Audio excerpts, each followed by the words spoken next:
ದಾಸನ ಪಡೆಯಿಂದ ರೇಣುಕಾಸ್ವಾಮಿ ಬರ್ಬರ ಹತ್ಯೆ ಆಯಿತು. ಯಾವ ರೀತಿಯಾಗಿ ಹತ್ಯೆಯನ್ನ ಮಾಡಲಾಯಿತು, ಎಷ್ಟೆಲ್ಲ ಚಿತ್ರಹಿಂಸೆಯನ್ನ ಕೊಟ್ಟಿದ್ರು ಅನ್ನೋ ಮಾಹಿತಿಗಳು ಲಭ್ಯವಾಗ್ತಾ ಇದೆ. ಸ್ವಾಮಿಯನ್ನ ಡೆವಿಲ್ ಗ್ಯಾಂಗ್ ಹತ್ಯೆ ಮಾಡಿದ್ದೇ ಭೀಕರವಾಗಿದೆ. ಕರೆಂಟ್ ಶಾಕ್ ಕೊಟ್ಟು ಚಿತ್ರಹಿಂಸೆಯನ್ನ ಕೊಡೋ ಮೂಲಕವಾಗಿ ಮರ್ಡರ್ ಮಾಡಲಾಗಿದೆ. ಸಿನಿಮಾ ರೀತಿಯಲ್ಲೇ ಟಾರ್ಚರ್ ಅನ್ನ ಕೊಟ್ಟಿದ್ದಾರೆ ದುರುಳರು. ಕರಿಯನ ಗ್ಯಾಂಗ್ನ ವಿಕೃತಿ ಮತ್ತಷ್ಟು ಬಟಾಬಯಲಾಗ್ತಾ ಹೋಗ್ತಾ ಇದೆ. ಯಾವ ರೀತಿಯೆಲ್ಲ ಮಾನಸಿಕವಾಗಿ ಆತನಿಗೆ ದೈಹಿಕವಾಗಿ ಕಿರುಕುಳವನ್ನ ಕೊಟ್ರು ಅಂತ. ಪಟ್ಟಣಗೆರೆ ಶೆಡ್ನಲ್ಲಿ ರೇಣುಕಾಸ್ವಾಮಿಗೆ ಚಿತ್ರಹಿಂಸೆಯನ್ನ ಕೊಟ್ಟಿದ್ರು. ಕೈಕಾಲನ್ನ ಕಟ್ಟ ಹಾಕಿ ಬೆಲ್ಟ್ನಿಂದ ರಿಪೀಸ್ನಿಂದ ಹೊಡೆದಿದ್ದು ಅಲ್ಲದೆ ಕರೆಂಟ್ ಶಾಕ್ ಕೂಡ ಕೊಟ್ಟಿದ್ದಾರೆ ಅನ್ನೋ ಅಂಶ ಈಗ ಬಯಲಾಗ್ತಿದೆ. ರೇಣುಕಾಸ್ವಾಮಿ ಮೇಲೆ ಕಬ್ಬಿಣದ ರಾಡ್ ಮತ್ತು ಲಾಠಿಯಿಂದ ಹಲ್ಲೆ ನಡೆಸಿದ್ದಾರೆ. ಅಲ್ಲಿಯೇ ಸೆಕ್ಯೂರಿಟಿ ಆಗಿರ್ತಕ್ಕಂತಹ ಸೆಕ್ಯೂರಿಟಿ ಗಾರ್ಡ್ ಇರುವಂತಹ ಲಾಠಿಯನ್ನ ಪಡೆದುಕೊಂಡು ಅದರಿಂದ ಹಲ್ಲೆ ಮಾಡಿ ಲಾಠಿ ಕೂಡ ಮುರಿದು ಹೋಗಿತ್ತು.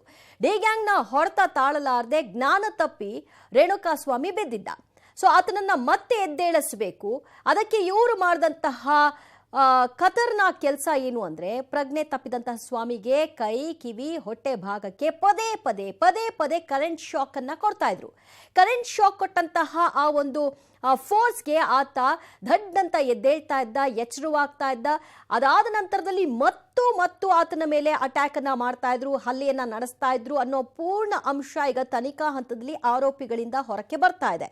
ರೇಣುಕಾಸ್ವಾಮಿ ಯಾವ ರೀತಿಯಾಗಿ ಹಲ್ಲೆ ಆದ್ರು, ಅವರ ಹತ್ಯೆಗೆ ಯಾವ ರೀತಿಯಾದಂತಹ ವಸ್ತುಗಳನ್ನೆಲ್ಲ ಬಳಕೆ ಮಾಡಿದ್ರು ಅನ್ನೋದು ಈಗ ಗೊತ್ತಾಗ್ತಾ ಇದೆ. ಮತ್ತಷ್ಟು ಮಾಹಿತಿ ಪಡೆಯೋಣ ನಮ್ಮ ಪ್ರತಿನಿಧಿ ನರಸಿಂಹಮೂರ್ತಿಯಿಂದ. ನರಸಿಂಹಮೂರ್ತಿ, ಸಿನಿಮಾಗಳಲ್ಲಿ ನೋಡಿದ್ದೀವಿ ಅಥವಾ ನಾವು ಕೇಳಿದ್ದೀವಿ ಕರೆಂಟ್ ಶಾಕ್ ಕೊಡ್ತಾರೆ, ಚಿತ್ರಹಿಂಸೆ ಕೊಡ್ತಾರೆ ಅಂತ. ಅದು ಈ ಸಿನಿಮಾ ನಾಯಕನ ಒಂದು ನಿಜ ಜೀವನದಲ್ಲೂ ಆತನ ಗ್ಯಾಂಗ್ ಎಷ್ಟು ವಿಕೃತಿಯನ್ನ ಮೆರೆದಿದೆ ಅನ್ನೋದು ಈಗ ಗೊತ್ತಾಗ್ತಾ ಇದೆ. ಅಂದ್ರೆ ಈ ಎಲ್ಲಾ ಹೇಳಿಕೆಗಳು ಆರೋಪಿಗಳಿಂದ ಸಿಗ್ತಾ ಇರೋದಾ ಹೇಗೆ? ನಿಜ ದಿವ್ಯಾ, ಯಾವಾಗ ಶನಿವಾರ ರೇಣುಕಾಸ್ವಾಮಿಯನ್ನ ಕರೆತರಲಾಯಿತು, ಅದಾದ ಬಳಿಕ ಆತನನ್ನ RR ನಗರದ ಪಟ್ಟಣಗೆರೆಯ ವಿನಯ್ ಶೆಡ್ಗೆ ಇಡಲಾಗಿತ್ತು. ಆ ಬಳಿಕ ಪವನ್ ಎಂಬಾತ ದರ್ಶನ್ಗೆ ಕಿವಿಯಲ್ಲಿ ಸ್ಟೋನಿ ಬ್ರೂಕ್ ಪಬ್ನಲ್ಲಿ ಹೀಗೆ ರೇಣುಕಾಸ್ವಾಮಿಯನ್ನ ಕರೆತಂದಿರೋದಾಗಿ ಹೇಳಿದ್ದ. ಯಾವಾಗ ದರ್ಶನ್ ಹೋಗೋದಕ್ಕೂ ಮೊದಲು ಇವರ ಬಳಿ ಇದ್ದಂತಹ ರಾಡು, ಬೆಲ್ಟು, ಅದ್ರ ಜೊತೆ ಲಾಠಿಯಲ್ಲಿ ಸಾಕಷ್ಟು ಬಾರಿ ರೇಣುಕಾಸ್ವಾಮಿಯ ಮೇಲೆ ಹಲ್ಲೆಯನ್ನ ನಡೆಸಿದ್ರು.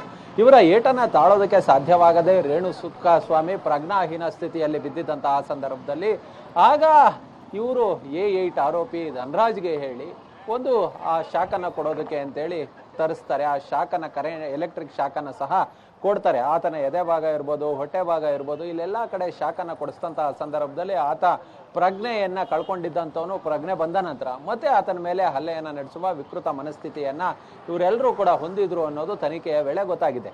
ಯಾವಾಗ A8 ಆರೋಪಿ ಧನರಾಜ್ನ ಬಂಧನವಾಯಿತು, ಆಗ ಈ ಅಸಲಿ ವಿಚಾರಗಳೆಲ್ಲವೂ ಕೂಡ ಒಂದೊಂದಾಗಿ ಹೊರಬಂದಿರೋದು ದಿವ್ಯಾ. ಈ ಹಿಂದೆಯೂ ಕೂಡ ಸಾಕಷ್ಟು ಬಾರಿ ವಿನಯ್ ಇದೇ ರೀತಿಯಾಗಿ ಹಲವಾರು ಮಂದಿಗೆ ಎಲೆಕ್ಟ್ರಿಕ್ ಶಾಕನ್ನು ಕೊಟ್ಟಿದ್ದಾನೆ ಅನ್ನೋ ಮಾಹಿತಿಗಳು ಲಭ್ಯವಾಗ್ತಿದೆ. ಆತನ ಶೆಡ್ನಲ್ಲಿ ಸಾಕಷ್ಟು ವೆಹಿಕಲ್ಗಳಿದ್ದಾವೆ. ಅವೆಲ್ಲವೂ ಕೂಡ ಫೈನಾನ್ಸ್ ಅನ್ನ ಕೊಟ್ಟು, ಯಾರು ಫೈನಾನ್ಸ್ ಅನ್ನ ಕಟ್ಟಿರಲ್ವೋ ಅಂಥವರ ವೆಹಿಕಲ್ಗಳನ್ನ ಸೀಸ್ ಮಾಡಲಾಗಿದೆ. ಸಕಾಲಕ್ಕೆ ಫೈನಾನ್ಸ್ ಕಟ್ಟದಂಥವ್ರನ್ನ ಕರ್ತಂದು ಇಲ್ಲಿ ಚೆನ್ನಾಗಿ ಹೊಡೆದು ಎಲೆಕ್ಟ್ರಿಕ್ ಶಾಕನ್ನು ಕೊಡ್ತಿದ್ರು, ಎಲೆಕ್ಟ್ರಿಕ್ ಶಾಕ್ ಟ್ರೀಟ್ಮೆಂಟ್ ಅನ್ನು ಕೊಡ್ತಿದ್ರು ಅನ್ನೋ ಮಾಹಿತಿಗಳು ಲಭ್ಯವಾಗ್ತಿದೆ. ಪೊಲೀಸರ ವಿಚಾರಣೆ ವೇಳೆ ಧನರಾಜ್ ಎಲ್ಲ ಮಾಹಿತಿಯನ್ನ ಹೇಳಿರೋದು ದಿವ್ಯಾ.